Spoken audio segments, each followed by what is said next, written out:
Marc Wortman is with us, and Marc is the author, as mentioned previously, of 1941, Fighting in the Shadow War, A Divided America in a World at War. Marc, thanks for joining me this afternoon. Thank you, Chuck. Good to be here. Marc, your book deals with a very interesting year, and that was after World War II had been launched by the Nazis and by the Soviets when they marched in and divided up Poland in September of 1939, bringing Europe into war, bringing up Britain and France in because they had signed a treaty with England, with Poland, agreeing to go to war if Poland had been attacked. But the United States was not in it yet. And, in fact, we would not get in it until the end of 1941, the date which will live in infamy, that being December 7th, when the Imperial Japanese bombed Pearl Harbor. So there was a lot going on in the country in those years. And I think you do a very good job of illustrating it, and I appreciate your book. Well, thank you. Thank you. Yeah, I had always been concerned about why the U.S. allowed Hitler to progress for so long, why the U.S. didn't come in with military force in response to the conquests in Europe, and why, as I'm of Jewish background, and was always aware that both some members of my family were killed in the Holocaust and others who were refugees were not permitted to come into the country, why the U.S.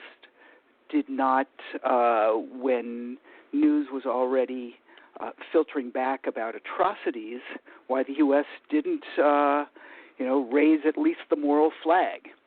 And so that led me down that path into that 2+ year period when the U.S. Became the arsenal of democracy, but it was explicitly not the army of democracy. It's kind of a separate topic, but I'm also Jewish, and I've been interested in the phenomena of the Evian Conference, which was held in 1940, I believe. And that basically, led by the United States delegation in France, it was just before the invasion of France, where we basically put a ban on any Jewish immigration, not only into the United States, but into other Western nations. I mean, it was shortly after that the United States told the Cuban government to turn back a shipload of Jewish refugees because they weren't allowed to land. They ended up having to go back to Nazi Germany. So, there was a strange agreement. That's right. It was a strange agreement on the part of the Western democracies to ban any Jewish immigration, including to Palestine. One of the few countries that actually did some was Great Britain with the Kinder transport. But other than that, there was just a shutdown of a ban of it, and there was no discussion of it. Franklin Roosevelt never discussed it publicly until the end of the war.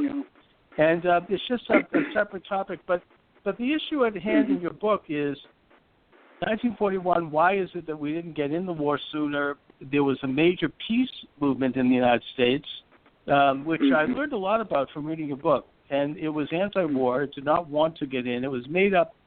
I mean, the big figures in it were Charles Lindbergh, who, based on some of the chilling things that he said that you recount in your book, clearly was an anti-Semite, and involved with this very bizarre Jewish conspiracy theories. But I think it's also, is it not true that this peace movement was much broader than that? It included people on the left, right, center, and generally Americans did not want to intervene in this foreign war. Yeah. At this time in 1941, right around now, there was a Gallup poll taken that found that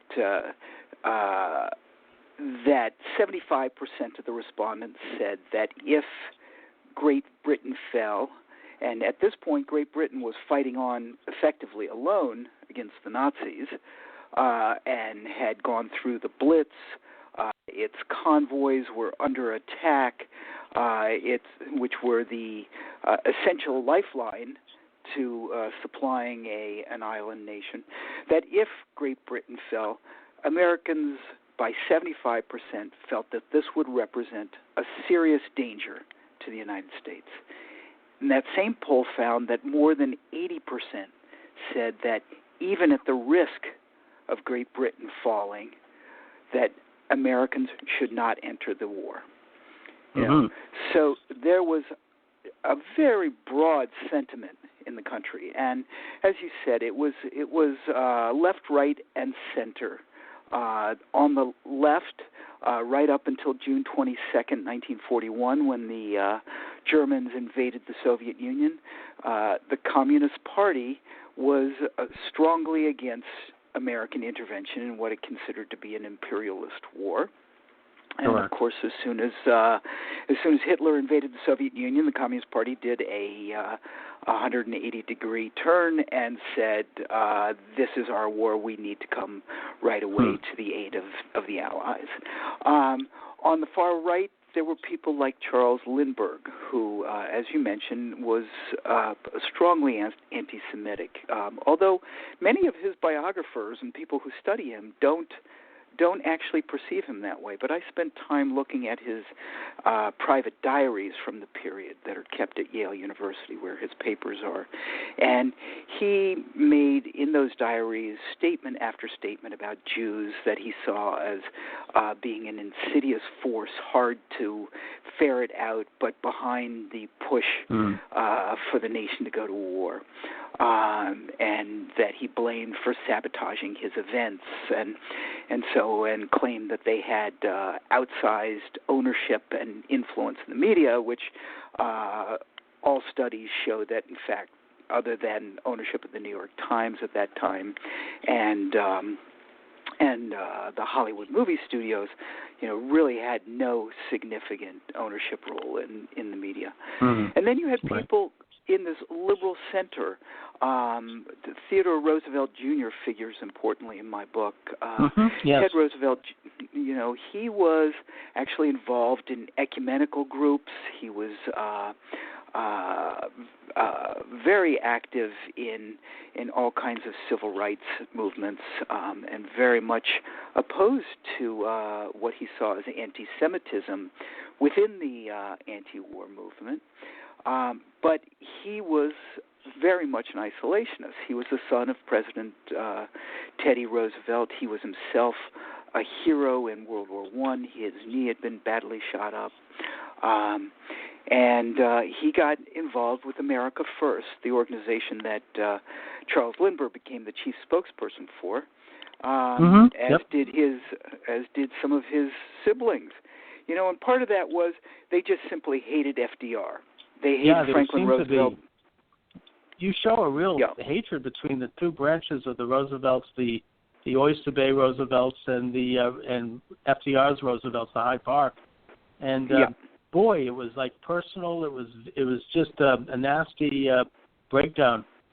We should mention that I think American Jews were no more pro-war than anyone else. In fact, they were just as much a part of the peace movement as others.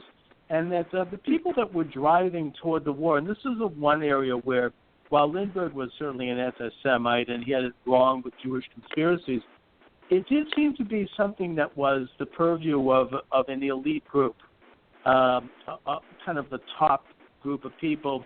And I don't even necessarily think FDR was part of that. But they were pushing for war on the inside.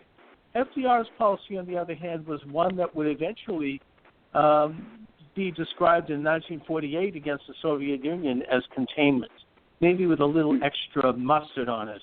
He wanted to contain the Nazi expansion and aggression without necessarily entering into a shooting war. I mean, he was very good at defining the nature of the enemy as evil and contrasting it with our society, which he identified as superior. He did a very good job with that, in the same way that Reagan did with the Soviet Union.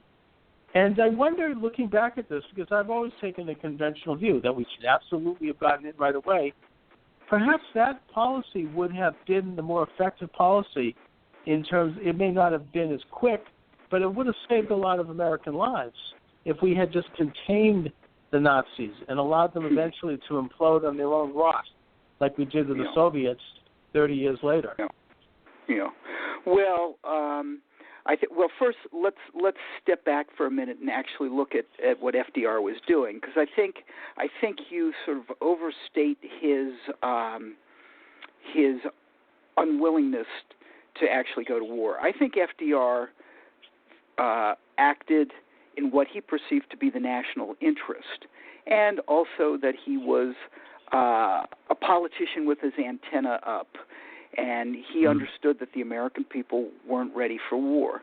I think that he made that he could have, as Henry Stimson, his Secretary of War, said, he could have taken much more forceful executive leadership to bring the Americans into the war. But he actually, throughout 1941, he was in the process of moving American forces more and more towards a footing that can only be said to be towards confronting Hitler's forces. I mean, he was moving the most powerful portion of the U.S. military, which was the Navy, step by step to the east in the Atlantic Ocean, until finally in July 1941 we occupied Iceland, and we set up patrols right in the midst of the declared German combat zone. We had destroyers sailing out there. They were not. We were still neutral, and they were still what was officially called the Neutrality Patrol, but they were looking for warships, and they were announcing their presence. And American aircraft were patrolling within a few hundred miles of the UK. So inevitably, he understood that inevitably there were going to be confrontations between U.S. warships and German U-boats, and in certain respects he was using the United States Navy as bait to create a series of violent military encounters that would, he hoped, lead the American people to push him into war. He was unwilling to go to war. And, he was looking for an incident to create. To create a war, a willingness to go to war, and to do so, he was basically saying that our defense lines extend all the way almost to the shores of Great Britain. And he was also sending American forces to fly with the RAF to be trained in combat piloting, and as it turned out, they actually ended up being relief pilots for the RAF. It was an American pilot who spotted the Bismarck and almost got blown out of the sky for it. So really, we can't say that Roosevelt wasn't attempting to lead the country to war. But as he said at one point, it's terrible to think you're leading and then look back over your shoulder and find that nobody's following you.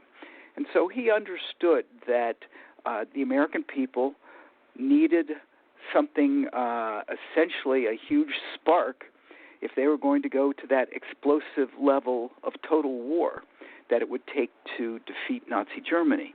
Now, it was a shock. I think what you're saying is absolutely true. I mean, he needed to get popular support to go to war. He was spoiling for war, probably as far back as the very beginning. Even if you take a look at the history during World War I, when he was Undersecretary of the Navy under Wilson, he was spoiling for war then. I mean, he actually, when the Secretary of the Navy was on vacation, he took several maneuvers that would put America in harm's way, the Navy, so that there could be an incident. I mean, this was he was part of a movement that wanted to involve the United States in a world war. The question I have, and what I'm looking at, and we can all look in retrospect, was this really something that would have been necessary ultimately to defeat the Nazis? And I think that you have in your book, you say that Hitler was trying to avoid any confrontation with the United States. He was involved in a death struggle with the Soviet Union, and I think that it was none other than Senator Harry Truman, I think, who expressed the American sentiment at the time when he said that let these two evil empires, these two behemoths, these two socialistic entities, these two progressive experiments or whatever. Let them duke it out, and they'll basically exhaust each other. I mean, in a sense, a policy of containment. I mean, I think Roosevelt was right to support the British and to basically take over in Iceland because that's our perimeter of defense. But to actually have instigated the hot war, and also with Japan too, I mean, to cut off their trade supplies to the degree that they were backed into a corner and ended up occupying Southeast Asia. It was a policy that was instigating war, and I'm not sure in retrospect it was necessary to defeat these socialistic monsters. Well, I think that that's a retrospect question, what if question. One of the things that we have to be very aware of was that in Washington, in London, and certainly in Berlin, the perception was that the Soviet Union wouldn't last 2 months after the Nazi invasion of the Soviet Union. Now, right. Hitler's view of this was that once he had gotten rid of Stalin and captured the breadbasket of Ukraine, which was, of course, a big part of his Lebensraum, his intentions, this need to find territory for the Aryan people to expand into and to provide food for them. And while you talk about, let these two horrible empires fight it out. In the meanwhile, the German intention there, with the Nazi intention, was to murder all of the Jews there, which they essentially did, and then and to enslave the Slavic peoples and work and starve them to death. So this is there is no we can't. In retrospect, in any kind of humanitarian perspective, simply take this sort of political view that says, "Well, God, let them beat each other to death," because the victims of this were millions and millions of people, and but the vast majority of them innocents. Of course, and I think the American view, as expressed by Truman, was that both sides were equally evil when it came to those sorts of records. Let's not forget that Lenin had already slaughtered 3 to 4 million people before Hitler even joined the Nazi Party. I mean, this was, they had set up a system of concentration camps they called the Gulag, which was imitated by the Nazis. Their Cheka was imitated by the Nazis when they developed the Gestapo. I mean, their whole system of government was emulated and admired by the Nazis as they set up their model. Well, I think Hitler took very evil. Yeah, both sides were equally evil. Yeah, well, I don't know whether I whether we should get the Nazis were worse because I'm a Jew, and of course, that's an unprecedented event in history, of course. But of course, that hadn't happened yet in 1941. It was the Wannsee Conference wasn't until 1942. But the point is that these two evil empires were, they were equally, I think, should have been viewed as enemies of the Western democracies, and perhaps using the Keenan model, which came on later, they could have been isolated and encircled in the same way maybe that we might look today at Islamic terror. These are systems that, when I read some of Roosevelt's statements as he describes the Nazis, it reminds me of today, the enemy that we face. These are enemies of America, enemies of the Judeo-Christian civilization. Yeah. Well, I think we have to be. Both of them were. Well, let's be very, very, very careful about making comparisons between a nation state with with the powers of a great nation state and a 10 million man military force and a large industrial base and a long national history that was in the process of expanding and using industrial murder and terror at home to create and reinforce its power, let's be extremely cautious about comparing that to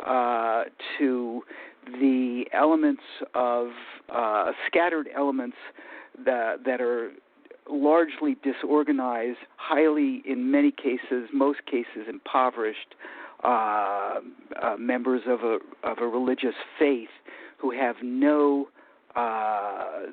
significant state organization behind them. To compare the one to the other is to compare a hammer to a fingernail. My comparison is more ideological than it is physical, but I do compare the Nazis and the communists, because we should point out that after the war, the Soviet Union and their allies spearheaded the occupation of about a third of the planet.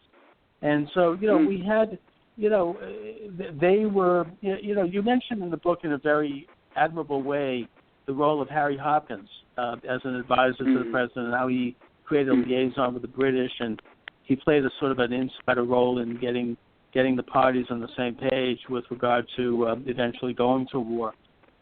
But his record wasn't so great when it came to dealing with the Soviet Union. And there's information that's been revealed, particularly George Racy Jordan's diary, who worked under Hopkins, that indicate that Hopkins was helping the Soviets get nuclear material in the 1940s. I mean, it's kind of a... No, there is... Hopkins was investigated quite thoroughly. Hopkins' telephones were tapped. There has never been a shred of evidence that has been brought forward that proves in any way that he was a Soviet agent. What he was, and this was quite clear, was somebody who believed that ultimately Hitler had to be defeated. And he went to the Soviet Union at a time in early August of 1941 when the vast majority of people around the world believed the Soviet Union was going to collapse.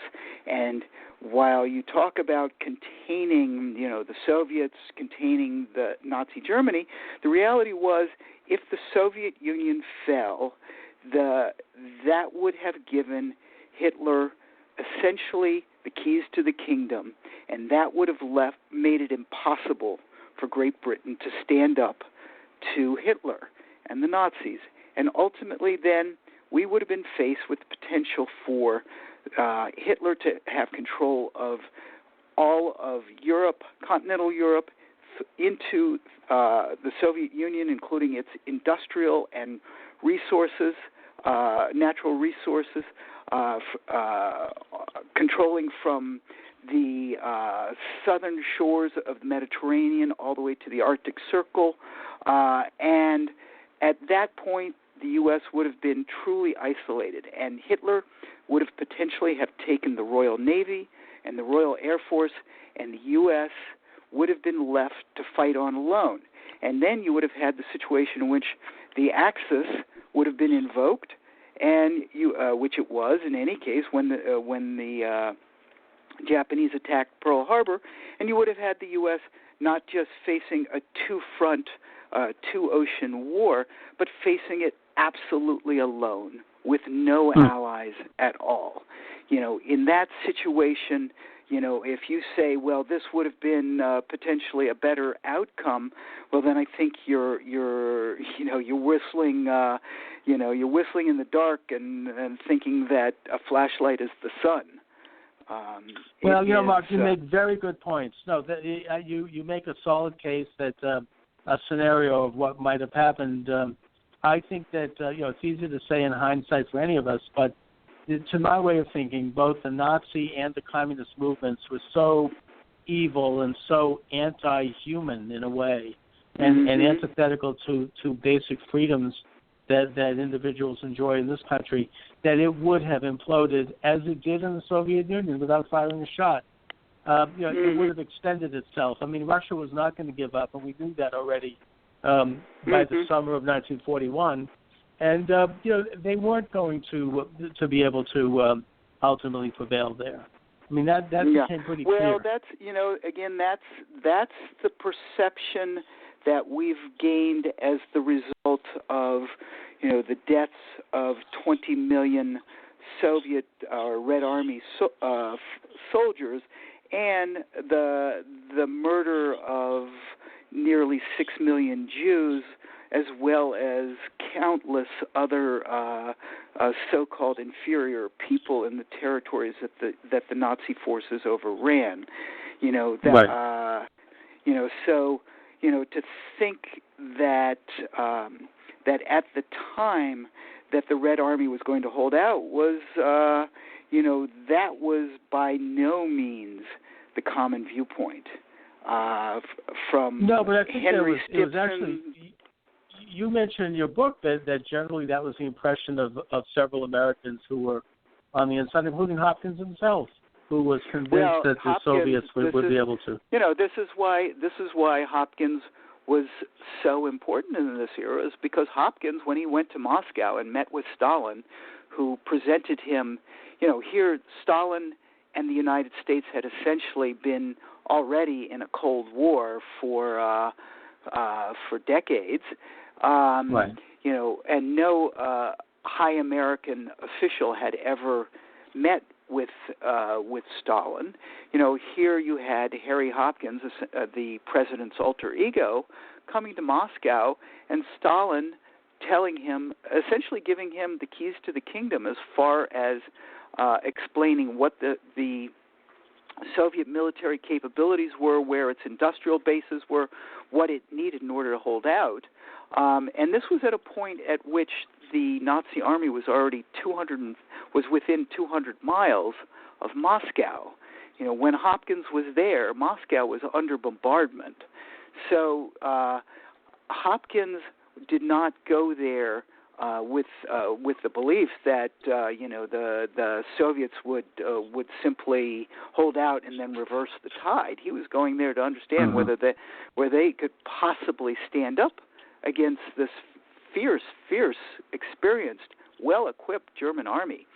And most high U.S. officials did not think they would, and in fact said, there is absolutely no reason to aid the Soviet Union, because if we aid them, that equipment's just going to fall into the hands of the Nazis. So what Hopkins did was he basically got a very, very clear, factually based and empirical viewpoint of the state of the Red Army, and he was able to convince President Roosevelt, against the advice of his military leaders, that in fact with American aid, the Soviet Union would be able to hold out, and that whether that would be sufficient to turn the tide and actually defeat Hitler was by no means clear at that point, but what was clear was that the most important thing for the U.S. national interest, this is not a question of defeating Hitler or not. It was a question of the U.S. national interest, that the most important thing for the defense of the United States was that Hitler be preoccupied militarily as long as possible in the Soviet Union. So, right. No, for sure. But of course, I think as the war dragged on and as the United States got involved, it was quite clear that the Soviets had turned the tide and had got the upper hand. And I think we kind of stayed a little too cozy with them after that, because they ended up betraying our values, double-crossing Europe, and marching on to a brutal occupation of Eastern Europe, not to mention a bunch of other things. So, but anyway, all right. We could debate that. That's a whole different ball of wax. Marc Wortman, I want to thank you for joining me. It's a very interesting book. I appreciate you writing it. I've really enjoyed it. How can people get it? Well, they can get it at their local bookseller. They can get it from Amazon, or they can go to my website, which is marcwortmanbooks.com. It's MarcWortman Books, marcwortmanbooks.com.